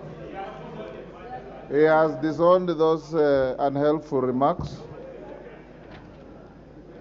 Honorable members, I now propose the question that noting the resolution of the Senate on Wednesday, 9th November 2022, regarding its partial concurrence on the appointment of members of Parliament to the Parliamentary Service Commission, notwithstanding the provision of Standing Order 49, and pursuant to the provisions of Article 127(2) of the Constitution, this House approves the appointment of the Honorable Senator Eric Okongo Mogeni, Senior Council MP to the Parliamentary Service Commission, under subsection C2 of the said article. Honorable members, before I put the question, order, honorable members, there are two members who have passionately appealed that I give them an opportunity to say something. They are from the aggrieved party of Jubilee, and I want to encourage that we don't open this matter any more than it's necessary. I'll give the Honorable Korere to speak for 5 minutes. And the Honorable Sabina Chege, if you raise unhelpful passions, I'll stop you because you just wanted to make a contribution to this. After that, if it's the mood of the House that we put the question, I'll then come back to do so. Korere, the Honorable. Asante, Mheshimiwa Spika. Mheshimiwa Spika, inafahamika kwamba awali kuna hoja ilipitishwa na nyumba hii kuhusiana na uteuzi wa makamishina ya tume ambayo tunazungumzia juu yake. Na Mheshimiwa Spika, kubatilishwa kwa hoja hiyo katika bunge la Seneti si jambo geni. Na sio vile tunataka kuambiwa kwamba ni Seneti inabadilisha. Mheshimiwa Spika, hii imekuwa ni mazoea na tabia ambayo wamezoea ndugu zetu katika mrengo wa Azimio ambaye ni ODM kufanya siasa za udanganyifu. Mheshimiwa Spika, kucheza siasa za ulaghai na siasa za unafiki. Na Mheshimiwa Spika, ndugu zetu kutoka ODM nataka kuwapasha kwamba hao ni wanafiki wabaya sana. Na Mheshimiwa Spika, nataka kusema nikisimama kwenye jumba hii kwamba tulipojiunga nao hatukushurutishwa, hatukulazimishwa, na tutakapotalaka hatutashurutishwa, tutawatalaka jinsi tunataka. Mheshimiwa Spika. Na Mheshimiwa Spika, mimi nasema hivi kwa sababu nilipokuwa nagombea kiti changu katika eneo bunge la Laikipia Kaskazini, Mheshimiwa Junet na party leader wake walikuja kumpigia debe aliyekuwa mshindani wangu katika chama cha ODM. Na Mheshimiwa Spika, kana kwamba hiyo haijatosha, wametufuata na dhuluma katika jumba hili. Mheshimiwa Spika. Na Mheshimiwa Spika, sisi kuomba nafasi yetu katika tume sio tafadhali, lakini Mheshimiwa Spika ni haki yetu. Sisi kuomba kuwakilisha watu wetu katika kamati za bunge hii sio tafadhali, tulipigania. Mheshimiwa Spika. Kwa hivyo tunataka kuwapasha kwamba jinsi tutakapoendelea, ndugu zangu wa Kenya Kwanza, musubiri, manake hamukuwa makasisi katika ndoa yetu na hamutakuwa makasisi katika talaka yetu. Kwa hivyo Mheshimiwa Spika, mimi nasema wala sina shaka kwamba seneta aliyotajwa ako na uwezo kutuwakilisha katika tume, lakini ukweli Mheshimiwa Spika ni kwamba ODM wametulagai. Na Mheshimiwa Spika, wewe si mgeni kwa ulagai wa ODM. Shukrani Mheshimiwa Spika.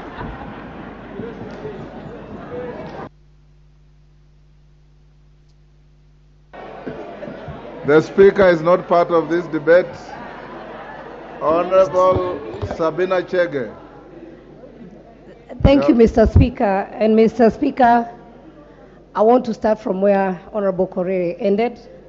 Mr. Speaker, though I can tell that the majority will have their way, it is also important for the minority to have theirs. And just to answer my colleague, it is not that we are a small party or we're quitting ourselves with ODM. We are in a mutual relationship. And we also are in a relationship that we demand respect. So Wiper got their share, and from here, Jubilee was supposed to get their share. So we are not saying Omogeni is not qualified. He's actually my friend. All we were asking, Mr. Speaker, but I know I'll not have my way because the majority want we proceed and have the commissioners, is that we would have been given time as a coalition to sit down and agree on a way forward. But Mr. Speaker, because I can read the mood of this House, and I know it's not possible. Honorable Sabina Chege, for the record, the chair overindulged your coalition, and Honorable Wanda is my witness to bring the names, and we took a lot of time. I'm not inviting him to say anything. So the issue of time is neither here nor there. Mr. Speaker, that's why I said I can also read the mood of the House. And I can tell everybody once we move on. But it's good and important to go on record. As we blame our coalition partners, ODM, I don't think we are the ones to be blamed. I want to blame my own party, Jubilee Party. That, Mr. Speaker, Jubilee Party cannot be sending 2 or 3 letters on one issue giving different instructions, Mr. Speaker. So, Mr. Speaker, I just want to address, and I'm nominated by Jubilee Party, Mr. Speaker. I want to address my party and say, put your act together. Even on the issue, Mr. Speaker, of Yala, we had 3 letters coming from the same party and giving different names. This is really not... allow me to speak. So, Mr. Speaker, I will speak like that because the reality of the matter is we gave the name of Aluke. We also gave a different name altogether as one party. So we must have a clear direction from my party. If we are writing a letter, it should be one letter addressing an issue and not again going back and deceiving other people, Mr. Speaker.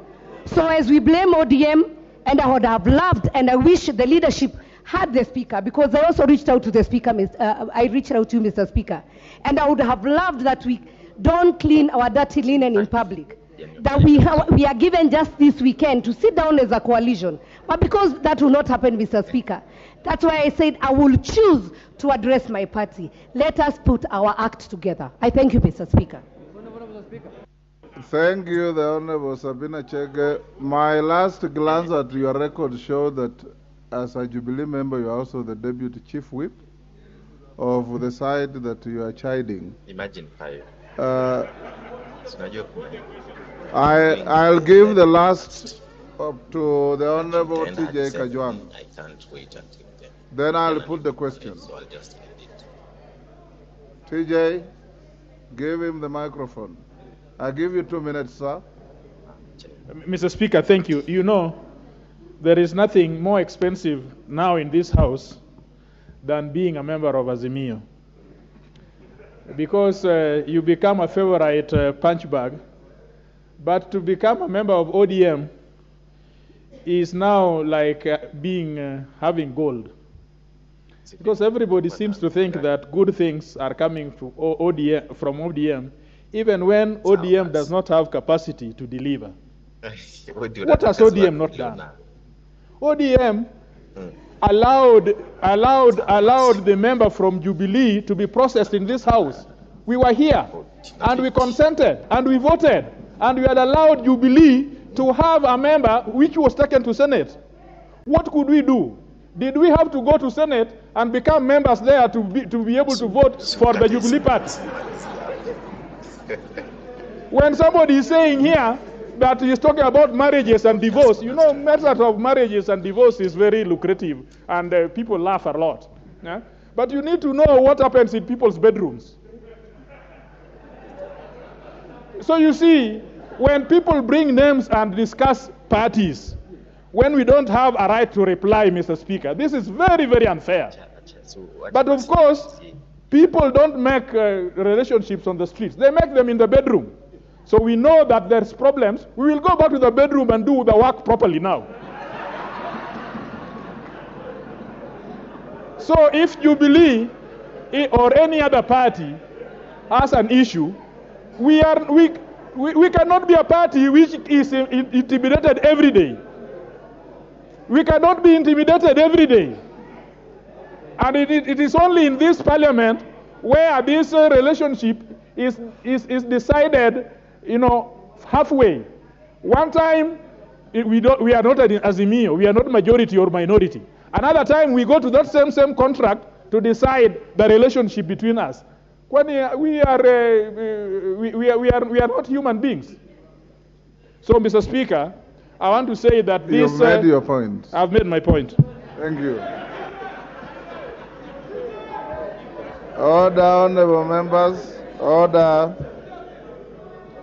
Before I put the question, honorable members, I want to acknowledge the following students in the public gallery. Students from Jiri High School, Kigumo, in Muranga. Students from Kirangari High School in Lower Kabete. And Bensono Institute of Professionals from Westlands, Nairobi. On your behalf, and on behalf of the chair, we welcome them to the House of Parliament. Honorable members, now I put the question. That noting the resolution of the Senate of Wednesday, 9th November 2022, regarding its partial concurrence on the appointment of members of Parliament to the Parliamentary Service Commission, notwithstanding the provision of Standing Order 49 and pursuant to the provisions of Article 127(2) of the Constitution, this House approves the appointment of the Honorable Senator Eric Okongo Mogeni Senior Council MP to the Parliamentary Service Commission under subsection C 2 of the said article. Will as many of those opinions say aye? Aye. Will those of the contrary opinion say nay? The ayes have it. Honorable members, order. Every member has the right to say no or yes or remain silent. Honorable members, I give now the following direction before we go to the next order. All the commissioners who have been approved by both houses will in the next 30 minutes proceed to County Hall. I also invite the leadership of the House, Majority Leader, your Deputy, Majority Whip Deputy, Minority Leader Deputy, Minority Whip Deputy, to proceed to County Hall for the swearing in of the new commissioners to give them an opportunity to start working forthwith. Next order. Order number 10, special motion, consideration of the nominee for appointment as Inspector General of the National Police Service.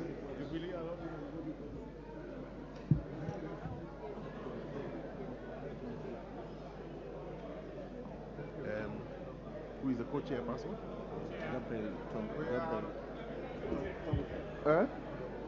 Honorable Tongoyo. I'm told.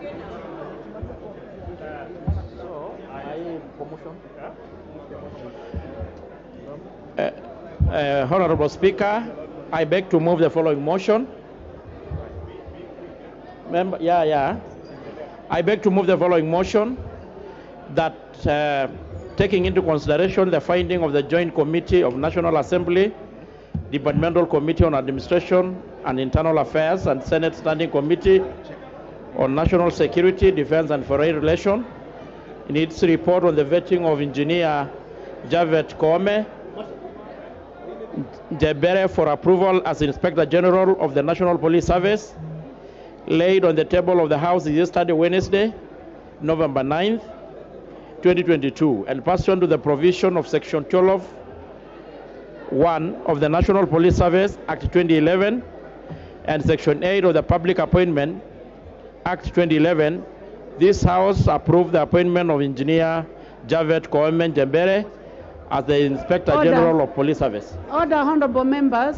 Those who are withdrawing from the chamber, kindly do it quietly. You may proceed, honorable member. Yeah, members, honorable Speaker, some order, please.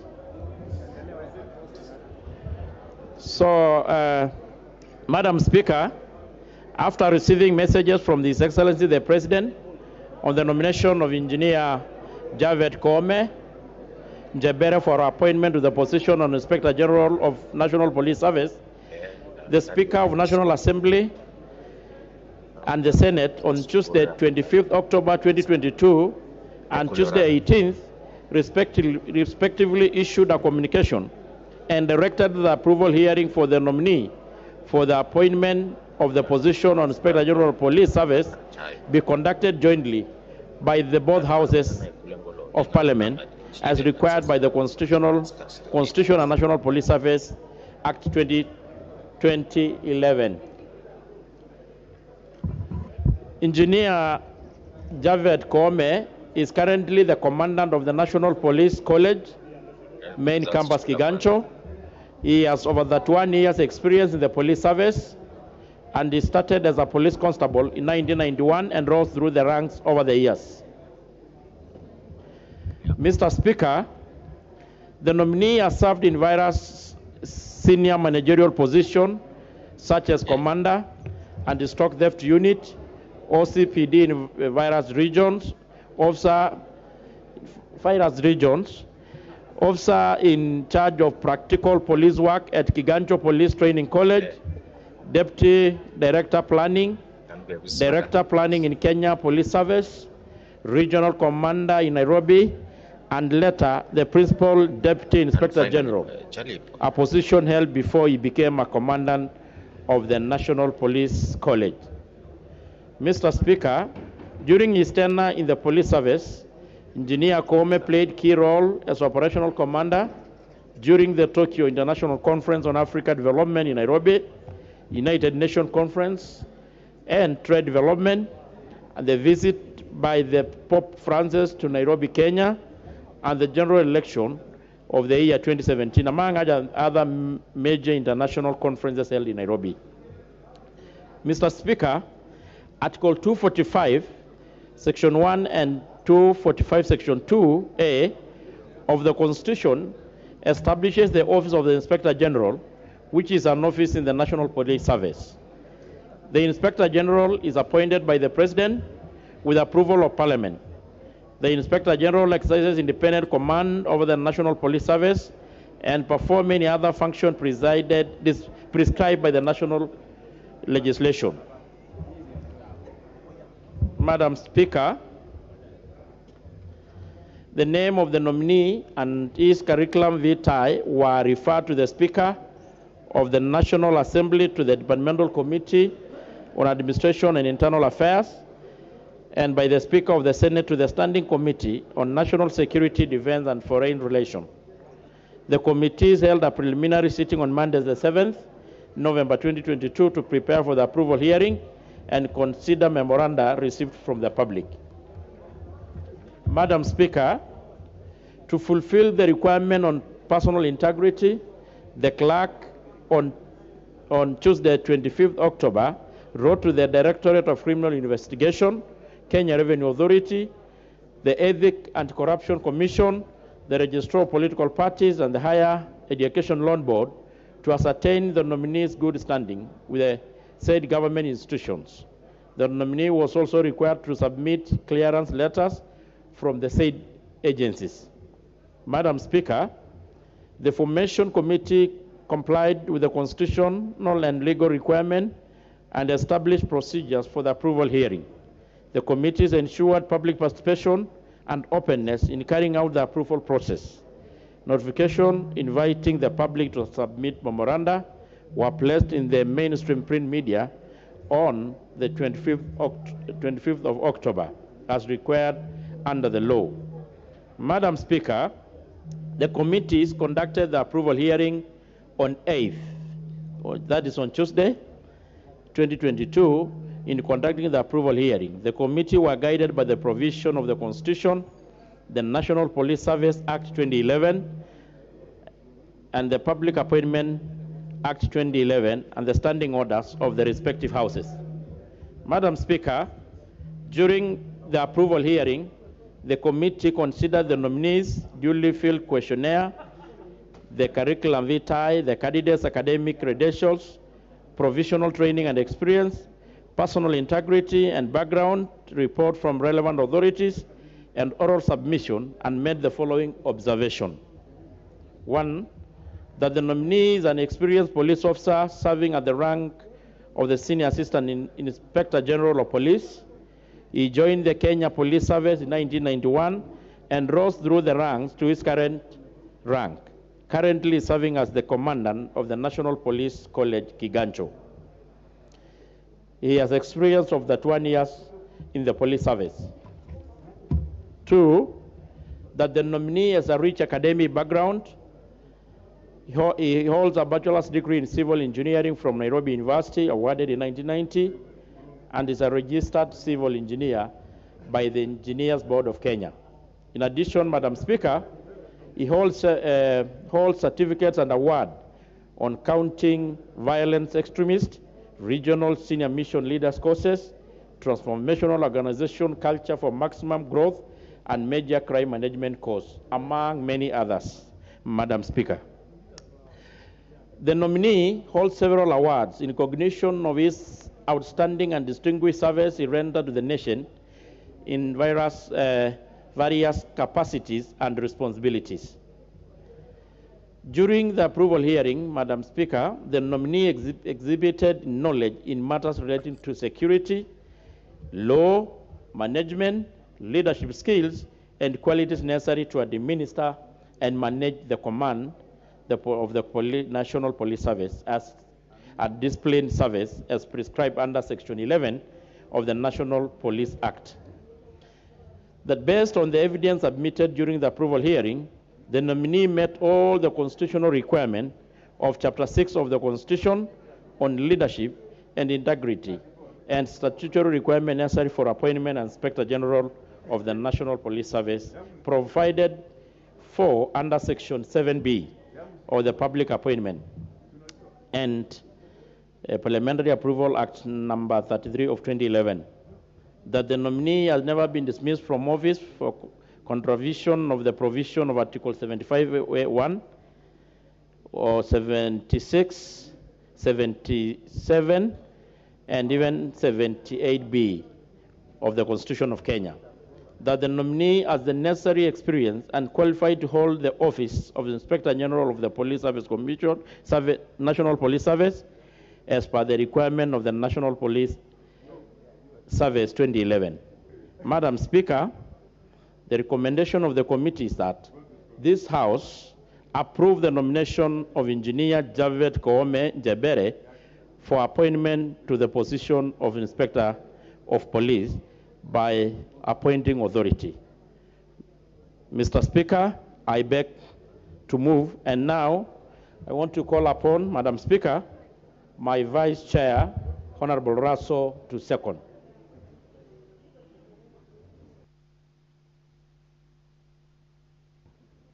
Yes, seconder? Yes, it's me. Thank you, Madam Speaker. Thank you, Chair. I second this motion by saying this, that Mr. Javed Koome is one of the most distinguished police officers in their career.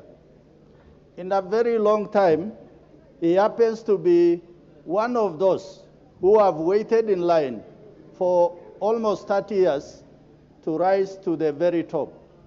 For that reason, in this country, if there is justice, fairness, equity, and all those things that are associated with the good things that we find in the Bill of Rights, then anyone can rise to the top. Madam Speaker, as the chairman has already elaborated, we looked at Article 10, Article 243, Chapter 6, in particular Article 73, responsibilities of leadership, conduct, financial probity, citizenship, and leadership. The committee raised several questions with this particular nominee. That has to do with corruption, extrajudicial killings, insecurity, particularly in livestock rustling and killing in Asal and Asal areas. Madam Speaker, this particular nominee has shown us that he is up to the task because he ably answered all the questions that were raised by this honorable committee. Madam Speaker, further to that, I think Mr. Koome comes about as one of those who have rose through the ranks from a constable to senior assistant deputy inspector general. That is indicative that he has been able to do all the police work. His last assignment was the commandant, Kiganjo Police Training College, which is the premier police academy in Kenya. From that, it is showing us a very clear indication that this man has the understanding of police work at all required levels. And for that reason, we believe as a committee that the person we have presented today will be able to do police work believing and following the Constitution and also the Police Service Act 2011 and also the amended version which is 2015. With those few remarks, Madam Speaker, I want to call upon the House to approve this nominee so that there is no gap within the Police Service Commission that has not had a DIG, an IG, I think, for the last 2 months or so. Thank you, Madam Speaker, and I beg to second. To propose the question. Honorable members, I'll propose the question first. Honorable members, I propose the question that taking into consideration the findings of the Joint Committee on National Assembly, Departmental Committee on Administration and Internal Affairs, and the Senate Standing Committee on National Security, Defense and Foreign Relations in its report on the vetting of Engineer Japheth Koome Chembere for approval as Inspector General of the National Police Service, laid on the table of the House on Wednesday, November 9, 2022, and pursuant to the provisions of Section 12(1) of the National Police Service Act 2021 and Section 8 of the Public Appointments Parliamentary Approval Act 2011.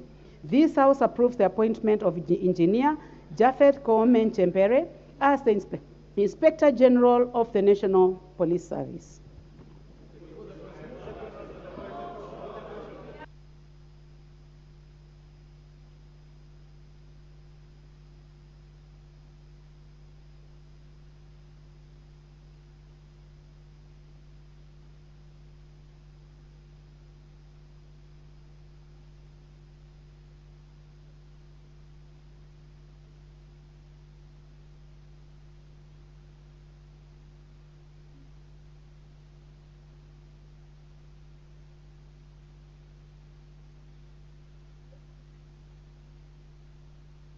Okay.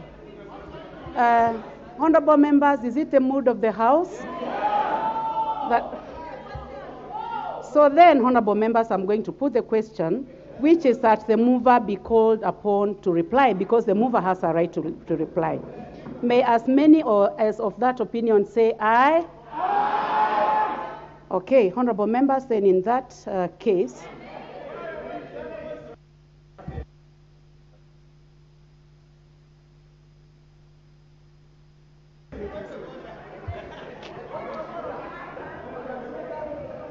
honorable members, order.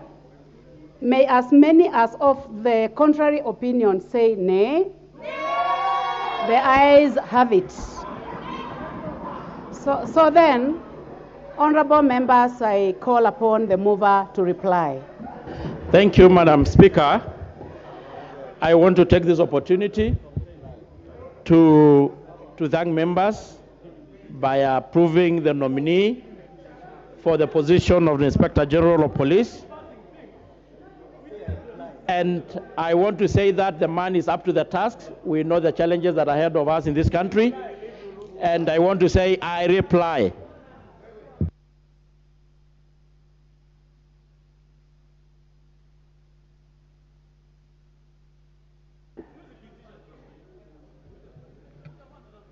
Honorable members,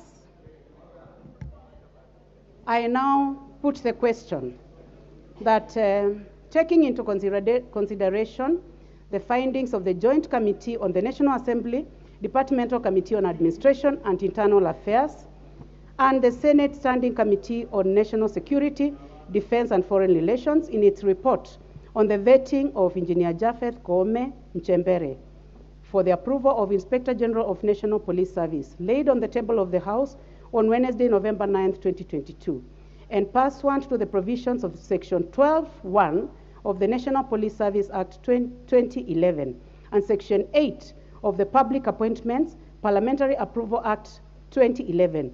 This House approves the appointment of Engineer Japheth Koome Chembere as the Inspector General of the National Police Service. May as many as of that opinion say aye. Aye. May as many of the contrary opinion say nay. The ayes have it. Honorable members, next order. Order number 11, motion, tree planting along the roadsides and road reserves. The Honorable Kiaria. Order, honorable members. Those who are withdrawing from the chamber, may you kindly do so in silence. I would like now to invite the Honorable John Kiarie, MP.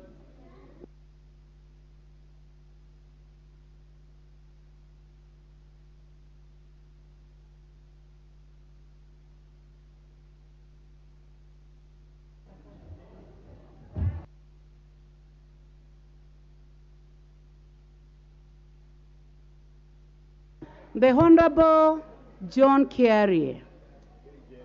KJ. Kindly provide the mic to the Honorable John Kiarie.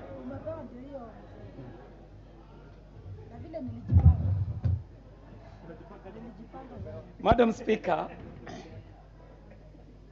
I beg to move the following motion, and this is a motion on tree planting along the roadsides and road reserves. And Madam Speaker, aware that Article 42 of the Constitution accords every person a right to a clean and healthy environment, and that Article 9, 1D, also mandates the state to encourage public participation in the management, protection, and conservation of the environment, and further aware that deforestation is one of the main contributors to climate change, noting that Kenya has not been spared by the effects of global warming and climate change as a result of deforestation, among other aspects. Also aware that the road network in the country currently stands at approximately 177,800 kilometers, with a development rate of around 600 kilometers per annum, and deeply concerned that there has been persistent destruction of trees and vegetation along the road reserves and roadsides during the road construction efforts, leading to adverse effects on the ecosystem, and also cognizant of the fact that studies have shown that the benefits of the benefits accumulated from roadside tree planting include better soil formation due to the shedding of dead leaves, increased water quality by reducing the sediment flow, reduced erosion, road beautification, flood control as the trees slow and absorb water runoff, wind breaking, and providing important pollinator habitats, improving people's health and protecting crops.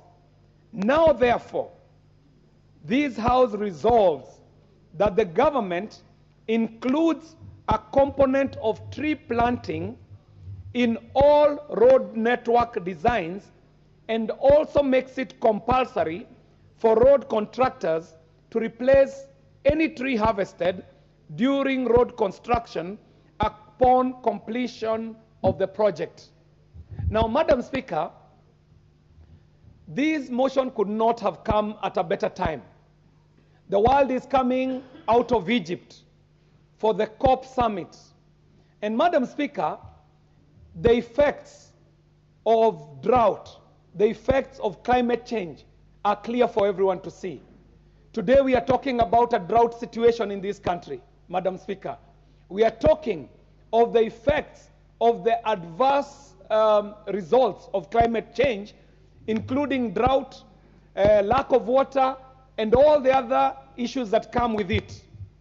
Madam Speaker, I hail from a city called Nairobi City County. And the history of Nairobi City County is very well associated to the story of climate change, flooding, El Nino, and La Nina. Madam Speaker, when this republic was being formed, the colonizers were looking for a place where they could place a capital city. At that time, they were not looking for a capital city to be a commercial center. They were looking for a place where they could place the headquarters for the railway line. The British were constructing a railway line coming all the way from the coast of Mombasa, looking for their ways into the hinterland to a place called Uganda. And when they were doing this, They wanted a person who can set up a city. And they identified a place called Masaku. And they said that Masaku looks like a good place to put a capital city. And Masaku was going to be the capital city of a republic called Kenya. They dispatched a young man by the name of Ainsworth, who was a district commissioner. He must have been around 20-something years old.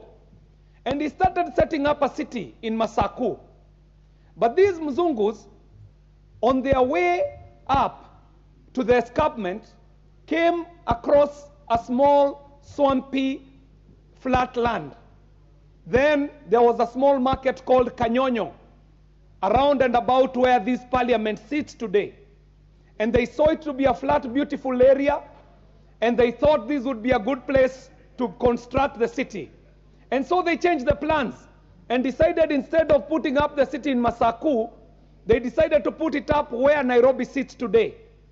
At that point, they were looking for the cool waters coming from Kikuyu Springs.